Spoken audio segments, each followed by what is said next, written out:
Football ചരിത്രത്തിലെ ഏറ്റവും വലിയ കോമഡിയായി നിയമങ്ങൾ അറിയാത്ത ഒരു കൂട്ടം ആഫ്രിക്കക്കാരുടെ വിഡ്ഢിത്തമായി ദശാബ്ദങ്ങളോളം ലോകം സൈറിന്റെ മണ്ടത്തരത്തെ ഓർത്ത് പൊട്ടിച്ചിരിച്ചു. എന്നാൽ സത്യത്തിൽ അതൊരു വിഡ്ഢിത്തമായിരുന്നില്ല, മറിച്ച് ജീവനു വേണ്ടിയുള്ള നെട്ടോട്ടമായിരുന്നു. തോറ്റാൽ തങ്ങളെയും തങ്ങളുടെ കുടുംബത്തെയും ഈ ഭൂമുഖത്ത് നിന്ന് ഇല്ലാതാക്കുമെന്ന് ഭീഷണിപ്പെടുത്തിയ ക്രൂരനായ ഒരു സ്വേച്ഛാധിപതിയുടെ തോക്കിൻ മുന്നിൽ നിന്നുള്ള ഭയത്തിന്റെ ഓട്ടമായിരുന്നു. നീണ്ട 52 വർഷങ്ങൾക്കിപ്പുറം 2026 ചോരയും കണ്ണീരും നിറഞ്ഞ ആ ഭൂതകാലത്തിന്റെ ചാരത്തിൽ നിന്നും ആഫ്രിക്കൻ സിംഹങ്ങൾ ഉയർത്തെഴുന്നേറ്റിരിക്കുന്നു. ഫിഫ ലോകകപ്പിന്റെ ഗ്രൂപ്പ് ഘട്ടത്തിൽ ക്രിസ്ത്യാനോ റൊണാൾഡോയുടെ പോർച്ചുഗലിനെ വിറപ്പിച്ചു. അവസാന മത്സരത്തിൽ ഉസ്ബെക്കിസ്ഥാനെ 1-നെതിരെ 3 ഗോളുകൾക്ക് തകർത്തു. ചരിത്രത്തിലാദ്യമായി ലോകകപ്പിന്റെ നോക്കൌട്ട് സ്റ്റേജിലേക്ക് യോഗ്യത നേടി ഡെമോക്രാറ്റിക് റിപ്പബ്ലിക് ഓഫ് കോങ്കോ ഇന്ന് ലോകത്തെ അത്ഭുതപ്പെടുത്തുകയാണ്. തോറ്റാൽ മരണമെന്ന ഭയത്തിൽ നിന്നല്ല, രാജ്യത്തിന്റെ അഭിമാനമുയർത്തുമെന്ന നെഞ്ചൂക്കിൽ നിന്നാണ് തങ്ങൾ പന്താടുന്നതെന്ന് ഇവർ തെളിയിച്ചിരിക്കുന്നു. ചരിത്രത്തിലേക്ക് നോക്കുമ്പോൾ 1974 അന്ന് സയർ എന്നറിയപ്പെട്ടിരുന്ന ഇന്നത്തെ DR കോങ്കോ ആഫ്രിക്കയിൽ നിന്ന് ആദ്യമായി ലോകകപ്പ് കളിക്കാൻ ജർമ്മനിയിലെത്തി. രാജ്യത്തിന്റെ പേര് ലോകമെങ്ങും പ്രശസ്തമാക്കാൻ അന്നത്തെ സ്വേച്ഛാധിപതി മൊബുട്ടു സെസെ സെക്കോ ടീമിന് വലിയ വാഗ്ദാനങ്ങൾ നൽകി, കാറുകളും പണവും എല്ലാം. എന്നാൽ ലോകകപ്പിലെ കടുത്ത പോരാട്ടത്തിൽ അവർക്ക് കാര്യങ്ങൾ ഒട്ടും എളുപ്പമായിരുന്നില്ല. ആദ്യ മത്സരത്തിൽ സ്കോട്ട്ലൻഡിനോട് തോറ്റ അവർ രണ്ടാമത്തെ മത്സരത്തിൽ യുഗോസ്ലാവിയോട് എതിരില്ലാത്ത 9 ഗോളുകൾക്ക് നാണം കെട്ടു.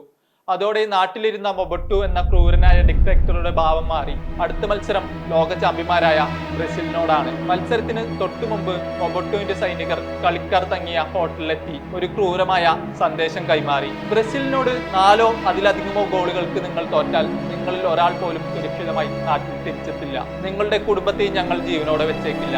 ആ കളി 80 മിനിറ്റ് പിന്നിടുന്നു. ബ്രസീൽ 3-0 മുന്നിലാണ്.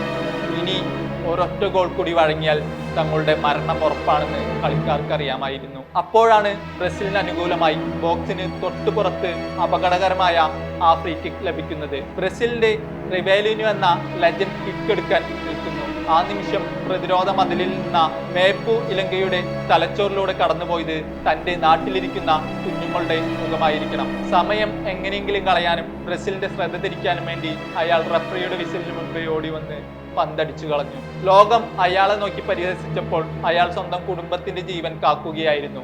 ആ മത്സരം 3-0 അവസാനിച്ചു. അവർ ജീവനോടെ നാട്ടിലെത്തി. പക്ഷേ ആ ഭയത്തിന്റെ നിഴലിൽ കോങ്കോ ഫുട്ബോൾ 52 വർഷം തളർന്നുപോയി. വർഷങ്ങൾ കടന്നുപോയി. യുദ്ധങ്ങളും ദാരിദ്ര്യവും കോങ്കോയെ വേട്ടയാടി. പക്ഷേ ചോരയിൽ അലിഞ്ഞു ചേർന്ന ഫുട്ബോളിന്റെ വീര്യം അവരിൽ ബാക്കിയുണ്ടായിരുന്നു. ഫ്രഞ്ച് തന്ത്രജ്ഞൻ സെബാസ്റ്റ്യൻ ഡെസെബ്രയുടെ കീഴിൽ ലെപ്പാർഡ്സ് എന്നറിയപ്പെടുന്ന കോങ്കോയുടെ ഒരു പുതിയ സുവർണ തലമുറ ഉയർന്നു വന്നു. പ്രീമിയർ ലീഗിലെ പരിചയസമ്പന്നരായ താരങ്ങളുടെ കരുത്തിൽ അവർ വൻ ശക്തികളെ അട്ടിമറിച്ച് 2026 ലോകകപ്പിലേക്ക് രാജകീയമായി യോഗ്യത നേടി. ടെക്സാസിലെ ഹൂസ്റ്റൺ സ്റ്റേഡിയത്തിൽ ഗ്രൂപ്പ് കെയിലെ ആദ്യ മത്സരത്തിൽ കോങ്കോയ്ക്ക് നേരിടേണ്ടിയിരുന്നത് 41ാം വയസ്സിലും തന്റെ 6ാം ലോകകപ്പ് കളിക്കാനിറങ്ങിയ ഇതിഹാസ താരമായ ക്രിസ്ത്യാനോ റൊണാൾഡോയുടെ പോർച്ചുഗലിനെ ആയിരുന്നു.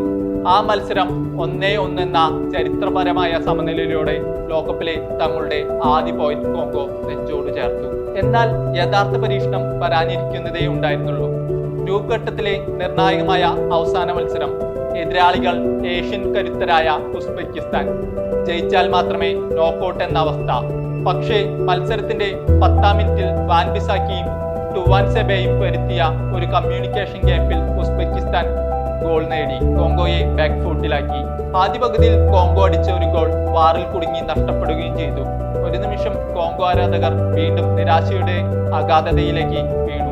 പക്ഷേ രണ്ടാം പകുതിയിൽ മൈതാനത്തിലേക്ക് തിരിച്ചെത്തിയത് വേട്ടയാടാൻ ഇറങ്ങിയ ആഫ്രിക്കൻ പുള്ളിപ്പുലികളായിരുന്നു.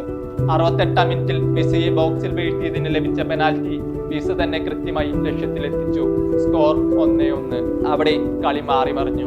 78ാം മിനിറ്റിൽ പകരക്കാരനായി വന്ന ഫിസ്റ്റലിലൂടെ കോങ്കോ ലീഡെടുത്തു. സ്കോർ 2-1. തുടർന്ന് സ്റ്റോപ്പേജ് ടൈമിൽ ബോക്സിന് പുറത്തുനിന്ന് യോനെ വിസ തൊടുത്ത ആ മാരക കെർവിംഗ് ഷോട്ട് ഉസ്ബെക് വലയുടെ മുകൾ മൂലയിലേക്ക് തുളച്ചു കയറിയപ്പോൾ അത് വെറും ഒരു ഗോളായിരുന്നില്ല. 52 വർഷത്തെ ആഫ്രിക്കൻ ജനതയുടെ കണ്ണീരിനും അതിജീവനത്തിനും കാലം കാത്തുവെച്ച മധുര പ്രതികാരമായിരുന്നു. 1-നെതിരെ 3 ഗോളുകൾക്ക് ഉസ്ബെക്കിസ്ഥാനെ തകർത്ത് കളി തോറ്റെന്ന് കരുതിയെടുത്തു നിന്നും ഉയർത്തെഴുന്നേറ്റ് DR കോങ്കോ ചരിത്രത്തിലാദ്യമായി ലോകകപ്പിന്റെ പ്രീ ക്വാർട്ടറിലേക്ക് യോഗ്യത നേടിയിരിക്കുന്നു. അന്ന് 1974 തോറ്റാൽ മരണമെന്ന ഭയത്തിൽ ജീവനായി പന്തടിച്ച ഒരു രാജ്യം ഇന്ന് 2026 ലോകത്തെ ഏതു വമ്പന്മാരെയും നേരിടാൻ തക്കവണ്ണം കരുത്താർജിച്ചിരിക്കുന്നു. ഭയത്തിന്റെ മതിലുകൾ അവർ എന്നേ തകർത്തു കഴിഞ്ഞു. ഇനി അടുത്തത് ജൂലൈ 1 ബുധനാഴ്ച അറ്റ്ലാന്റയിലെ മെഴ്സിഡസ് ബെൻസ് സ്റ്റേഡിയത്തിൽ നടക്കുന്ന പ്രീ ക്വാർട്ടർ പോരാട്ടമാണ്. എതിരാളികൾ മുൻ ലോക ചാമ്പ്യന്മാരായ കരുത്തരായ ഇംഗ്ലണ്ട്. ഹാരി കെയ്നും ബെല്ലിംഗ്ഹാമിനും കോങ്കോയെ അത്ര എളുപ്പം മറികടക്കാനാകില്ല. കാരണം അവർ വരുന്നത് വെറും കളിക്കാരായല്ല, ചരിത്രത്തിന്റെ ചോരയും പേറി വരുന്ന ഒരു സുവർണ തലമുറയാണ് അവർ. Waytonikah.com, the exclusive Muslim matrimonial site.